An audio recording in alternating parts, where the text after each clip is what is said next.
ئیماندارانی بەڕێز لە وتاری ڕابردوودا سێ خاڵمان باس کرد لە خزمەتی جەنابتانە پاراستنی خێزان. ئەم ڕۆژ بە پشتیوانی پەروەردگار ئەچینە سەر خاڵێکی تر لەو خاڵانەی ئەتوانین بڵێین پاراستنی خێزان یان بڵێین کە هەڵبژاردنی خێزانێکی بەختەوەر. بابەتەکەمان لەوەیە زۆر جارە و گەنجە ئازیز و دڵگەرمانە ئەو گەنجە ئازیزانە بگرێتەوە کە ژیانی هاوسەرگیریان هەڵنەبژاردووە، زیاتر بابەتەکە بەرە ئەوانە و زیاتر بەرە و باوکو دایکان و شملی هەموو لایەکمان دەکا.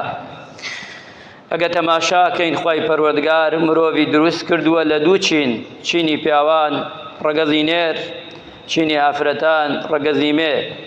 خوای پەروەردگار لە نێوانی ئەمەشدا ماف و حقوقی داناوە و لە هەمان کاتشا پێمانە فەرمێ پەروەردگار ومن آياتي أن خلق لكم من أنفسكم أزواجا.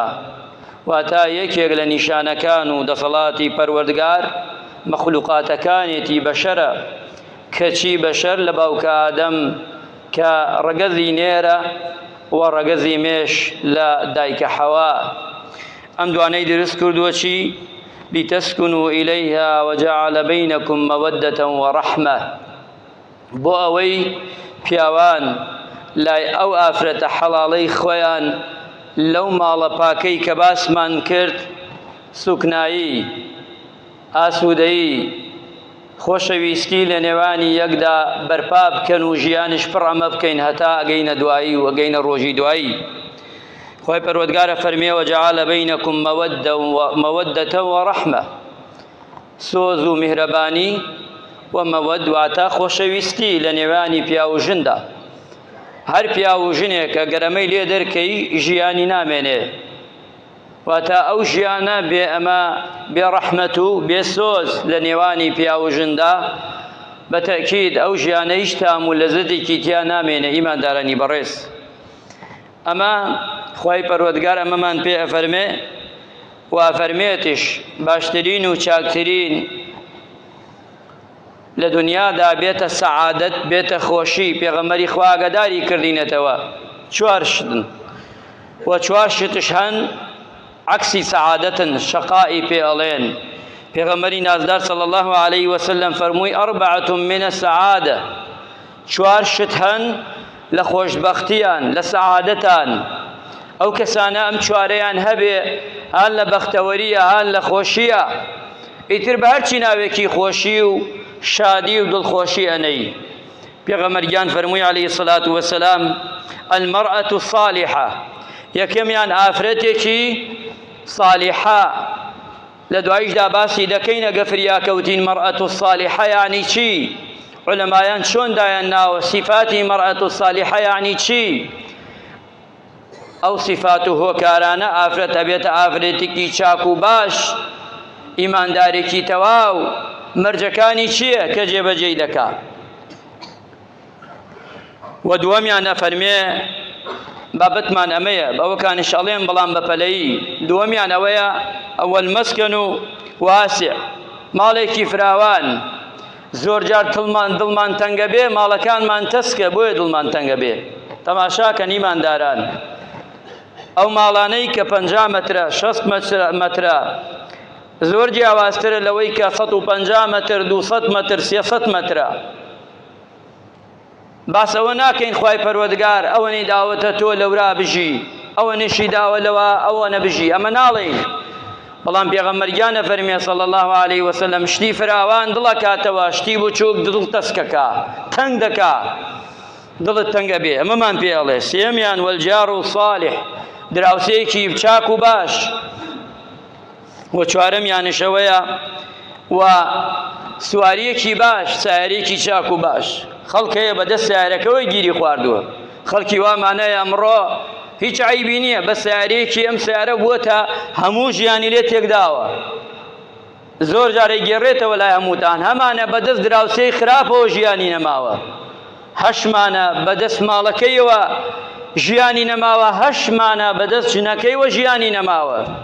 هەر چواری هەیە ئیمانداران. عەکسەکەی ئەمەیە کە ئەفەرمێ منە شەقایق، یعنی لە ناخۆشی و ناڕەحەتیدایە. بەڵام ئەگەر ئەمە بێ لە پێشدا باسمان کرد ئەمە لە چاکەکانە.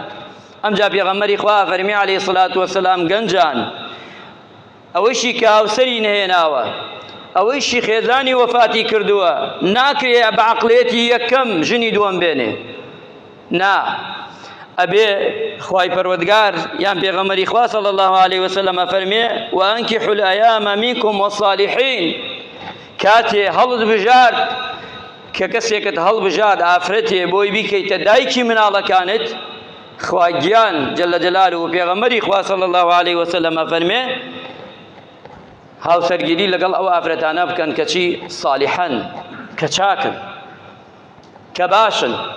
صالحەش ئەوەیە پێغەمبەری خوا فەرمی عەلەیهی سەڵات وەسەلام کاتێ بینی دڵت مرتاحە بێ. یەکێ لەو سیفاتانەی ئافرەتی چاک، یەکێ لەو سیفاتانەی کاتێ ئەمرێکی پێیەکەی فەرمانێک قسەیەکی بۆ ئەکەی ڕاستە خۆ جێبەجێی دەکا، من نالەقێنێ عەکسی تۆ ناکە. پێغەمبەری خوا فەرمی عەلەیهی سەڵات وەسەلام سێمیان ئەو ئافرەتەیە کە پیاوەکەی لە ماڵ دەرەچێ پارێزگاری لە ماڵەکە و شەرەفەکەی ئەکا هەتا ئەگەڕێتەوە. ئەمە ئافرەتی صالیحەیە.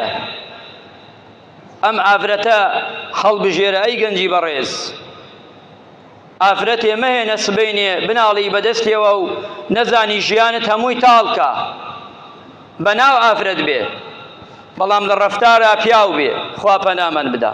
نا ئەمە نا باش نییە. لە وتارەکانی تردا باس دەکەین پێغەمبەری خوا پێمان ئەڵێ دەنەو ئافرەت هەیە مەیهێنن. ئەم ڕەفتارە خراپانە لە هەر ئافرەتێکا بینیت گەنجی ئازیز ئەبێ نەهێنی وریابیت. و باسی ئەوانەش دەکەین پیاوە بێ چۆن لەگەڵ ئافرەتدا پیاوی چاک و باش کام پیاوە. ئەمجا فەرمێ پێغەمبەری خوا صلی الله علیه وسلم ژیانمان بۆ تاڵ بووە فەرمایشتە سێرەم فەرمایشتە بکەن هەمومان بەتێکڕا ئەوانەی کە هاوسەرگیریان کردووە لە پێشدا و ئەوانەیشی کە نەیان کردووە. پێغەمبەری خوا فەرمی عەلەیهی سەڵات وەسەلام تەنکح المەرأة لأربع خەڵک ژن هێنێ بۆ چوار شت. زۆر جار ئێمە خۆمان خراپەکە هەڵەبژێرین، ئەو کاتە لۆمەی خۆمان بکەین لۆمەی کەس نەکەین، نەڵێن خوایە من چیم کردووە بۆ وام، خۆت سەبەبی خۆت هۆکاری. ئەفەرمێ پیاوان ژن دێنن بۆ چوار شتە. یەکەمیانەوەیە پێغەمبەری خوا فەرمی لیمالیها خەڵکێک ئەمڕۆ بەس تەماشای ماڵەکە هەر کچێک کچە دەوڵەمەند نەبێ ناچێتە داوایی، هەر کچێک کچە دەوڵەمەند نەبێ ناچێتە داوایی بۆی فڵان کەس فڵانی هێنا بۆ ناوبانگی. ئەوە قەت ئاسوودە نابێ لە ژیانیدا. ئەگە ئەمڕۆش ئاسوودە بێ 10 ساڵی تر ئاسوودە نابێ.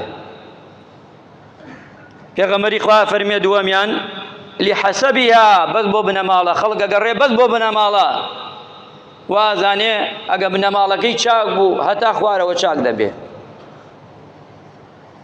بەدوای بەس بنەماڵەی چاک باشە، قەزمان ئەمە نییە غەڵەت تێنەگەن. قەزم ئەوەیە منەی فەخرەکە فەخر بۆ فڵان کەس کچی فڵانی هێنا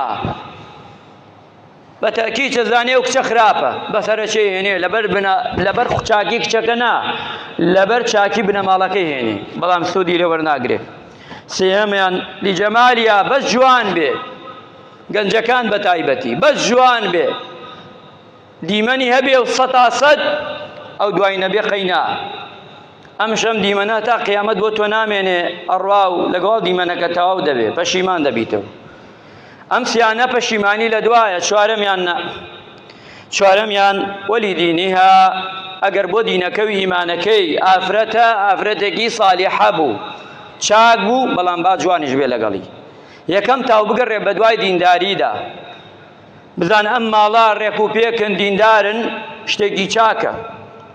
ئەم ئافرەتە خۆی جوانە بەڵێ بەڵام دیندارە ڕێک و پێکە زۆر چاکە.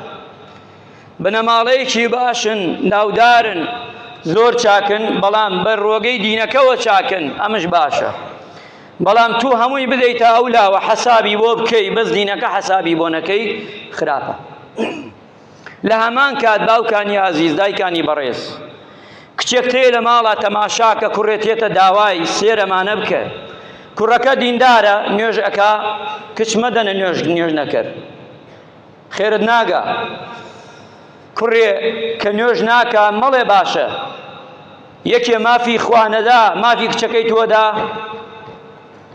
خۆت جوابیان پرسیارە بدەرەوە یەکێ مافی خوا نەدا ئەو خوایەی کە هەموو شتێکی بۆ کردووە تۆ کچەکە دەدەی پێی مافی ئەدا خۆت جوابەکە هەڵگرە بۆ دوایی مەی دەرێ با فێر بێ کوڕێکە لاسارە جێرە مەی دەرێ هەزار کوڕی چاک و باشێ بۆ نایدەیتەوە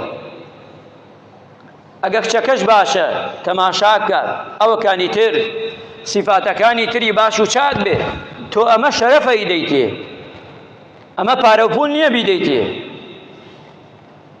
ئەمە شتێک نییە بازار بیتێری و سبەینێ فڕی دەی دوای خۆت گیرەوەدە ئەبی بەدەستێوە بۆ ئاکەی لە خۆت کوڕی چاک و باشێ زۆرە و ئافرەتی چاک و باشێ گەنجەکان زۆرە بگەڕێ بە دوایە ئەوە گرنگە ئینسان بتوانین بۆ کوڕەکانمان کچێکی بەختەوەر ژیانێکی بەختەوەری بۆ ڕێک بخەینەوە بۆ کچەکانمان شوا بکەین لە هەمان کات هەردووگی بکەین ئەمجا فەرمێ فەظفر بذات الدین تەریبەت یەداک ئەڵێ دەستت بخە ناو خۆڵا پێغەمبەری خوا فەرمی عەلەیهی سەڵات وەسەلام نەکوا ناو ئاڵتوونا بەڵام پەشیمان ویتەوە واتە ئەگەر دینداری بوو ئامادە بە کچەکەت مەدە ماڵ ئێستا احترام مەیە و ڕێز مەیە ئەم قسە لەوێ لایق نەبێ بەڵای کەم بۆ ئەوەی جەنابتان زیاتر تێگەیشتنمان لە یەکتر بێ پیاوی وایە کچەکەی ئەفرۆشێ ئەی فرۆشێ نایداتە شوو مەعمەلەکە مسخاڵەیەک دانابەزێ بە هەزار پیاو مسخاڵی ئاڵتوون دانابەزێ وازانێ گەمارەکەی مقەدیمەکەی 50 بێ و مواخەرەکەی 100 بێ و مقەدیمەکەی 100 بێ و مواخەرەکەی 50 بێ ئیتر تەواو فەخرە بۆ ئەم پیاوە دانیشێ و لە مەجلیسا و فەخرە کچەکەی دا بە ئەوەنە قوربانەوە فرۆشتت تۆ کچت نەداوە شوو پێغەمبەر گیانە فەرمی عەلەیهی سەڵات وەسەلام باشترین نیکاحە و نیکاحەیە مارەیەکەی کەم بێ مارەیەکی زۆرمان داناوە نیمەی فێڵبازیە فێڵەکەین لە خۆمان هەموومان مقەدیمەکە ئەکەی مواخەرەکە ناوێنەی چی لە شەرعا بەس مقەدیمە هەیە مواخەرە هەن نییە عورفە و عادەتە ئێستا دامان ناوە وەڵا کوڕەکەی پێ بەسمەوە بۆچی بەسیتەوە کاکە وەڵای بەسمەوە نەکوا کچەکەم تەلاقدا بابە تەلاق خوا دایناوە ئەگەر ئەم کچ و کوڕا بە یەک و نەگونجان خۆ تا قیامەت ئەم کچە ناکەیتە کۆڕی ئەم کوڕەوە ئەم کوڕەش ئەم کچە ناکاتە کۆڕیەوە ئەم قسە چیەکە ئەکرێ مارەیەکی دانەین مواخەرە قەرزە لەسەری یەخوا قەرزش گەرە هەر بدرێتەوە ئێکەی داتەوە نایداتەوە تەواو پیاوانەی ژنمان هێناوە کەسمان مواخەرەکەمان بۆ کردووە کورە زۆنیەمان مقەدیمەمانش بۆ نەکردووە مواخەرەی چی بەس حبر على الورق بەس ئەنووسرێ لە نووسان زیاتریی تیان نییە هەوڵ دەین کوڕی چاک و باش هاتە داوای کچەکانمان مارەی نەبێتە ئەساس لامان پیاوانی بەڕێز باوکانی عازیز دایکانی خۆشەویست کاتێ تۆی نێری بۆ لای خێزانت با خێزانت قەناعەت بە کچەکە بکە مەدام کوڕەکە دیندارە باشە مەی بڕەوە ئیلا 20 مسقال بێ 90 مسقال واز بێنن تخوا لە 90 و 20 واز بێنن تخوا لە 18 ڕەحمەت لەوەی کچەکەی ئەداتە 10 مسقال با ئێمە خەڵک فێرکەین بە کەمی نەک بۆ زۆری بڕۆ لە ماڵەوە لێیدە 90 مسقال ئاڵتوون چەند ملیۆنەکە نیم دەفتەر زیاترەکە یان نیم دەفتەرەکە نیم دەفتەر ماڵ چەکە دەفتەرێ تخوا خۆت دەفتەرێک تێ لە ماڵە تخوا خۆت دەفتەرێک تێ لە ماڵە بۆ کوڕەکە ژن بێنی هەموومانش گلەیەکەین ئەڵێین هاوسەرگیری وەڵا کاکە کەم بووەتەوە ئەی چۆن کە نابێتەوە تۆ نەداناوە کوڕی بەسە زمانە ناوێرێ بێ داوای کچەکەی تۆ بکە هەر ناوێرێ 5-6 ملیۆنی لێسێنی بە ئاڵتوون جارێ 5-6 ملیۆنی لێسێنی بە ماڵ دەفتەرێک ئەناڵێنێ وای لێ تێڵێ خۆزگایە هەژنم نەهێنایە ئەمە کەی ژیانە موچەی نییە دینارێکی نییە بەم قەیرانە ئێمە هەموومان خاوەن ڕاتبین خاوەن ماڵین کرێ نادەین یەمان هەر ئاوارمانە ئەناڵێنین ئەی گەنجێکی داماو خەتای کێ ئیمانداران؟ خەتای ئێمە نییە باوکان و دایکان کە هاوسەرگیری کەم بووەتەوە دوو لە ڕوو جەنابتان شتی خراپە و خراپەکاری ڕەواجی پێدرێ. کچەکەی من و تۆ و کوڕەکەی من و تۆ لە ڕێ دەرچووە، ئەڵێن کوڕەکەمانش خراپە و کچەکەمان خراپە. ئەی بۆ لۆمەی خۆمان نەکەین وەک باوک؟ ئەی بۆ لۆمەی خۆمان نەکەین وەک دایک؟ بۆ ڕاستیەکان نەڵێین؟ ئەی بۆ نەڵێین؟ ئەی بۆ ئافرەتێک ڕازیە بێ بە 2 ملیۆن دینار شوو بکە؟ ئەی بۆ ئافرەتێ ڕازیە بێ حەجێکی بۆ بکەی شوو بکە؟ ئەی بۆ کچەکەی تۆ لەو چی نوقسانە؟ ئەی بۆ ئافرەتێ ڕازیە بێ عومرەیەکی بۆ بکە شوو بکە؟ ئەی بۆ ماڵی وا هەیە دەستی کوڕەکە ئەگرێ ئەڵێ وەرە من نیمەت بۆ کە مەدام تۆ کوڕێکیەوە دینداری بە شەرەفەکەم بەرە ڕێوە منی چم ناوێ لە تۆ، وەرە ئەمە بنووسە، بەڵام چی کاتێ بوو بی کە ئێستا مەیکە؟ ئێمە ئاساکار بین، خوا خۆشمان هێوێ، بەڵام ئەگەر قورسایی لەسەر خەڵک دروستکەین لە ڕۆژی قیامەتە خوای گەورە کارمان قورس دەکا. ئیماندارانی بەڕێز، بۆیە فەرمێ پێغەمبەری خوا صلی الله علیه وسلم لە دینا وەریگرەوە. لەو دواینا زۆر جار ئێمە چێتە داوای، یەکسەر ئەڵێ خانی هەیە، کوڕێ دێتە داوای کچێ خانی هەیە زەحمەت نەوێ نێتی، ڕاتیبە باشی هەیە تەعینە، جارە منەی مواسەفات لە کوڕاکەکە. زۆر جا کچەکەی خۆشی نەخوێندەوارە، سێر مقابلەکە ناکە، گەرەکێکی کچێکی نەخوێندەوار بداتە پیاوێک خاوەنی 1 ملیۆن دینار بێ ماڭانە، تۆ سێم فەرقەکە.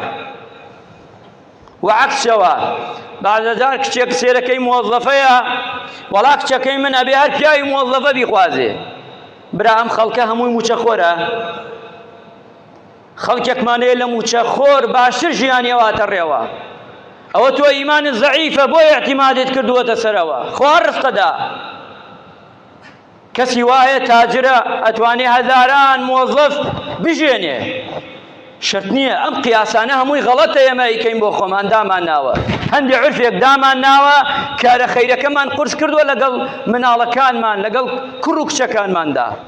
من بۆیە زۆر بایەخە دەمامە، زۆر جارە بینم لە مارە بڕینەکانە بینم، من مامۆستای ئاینیم ناوێرم قسە بکەم، ناوێرم بڵێم 20 مسقالە. زۆر جاڵێ مامۆستا کێشەی ئێمەیە، کێشەی تۆ نییە. سێر کە گەیەتە چی ڕادەیە، چی ڕادەیە 25 مسقال، 30 مسقال، 40 مسقال، 50 کورە هەیە ڕۆیە بەوە زیاتریش. ئێستا ئێمەی کورد فێر بووینە زۆر جارە چین ئافرێک دێنی ملیۆنێ 2 ملیۆن 3 ملیۆن بێ. ساڵانێکی تر ئەگەر وا بڕوا کچەکانمان هەمووی ئەبێتە خەورە.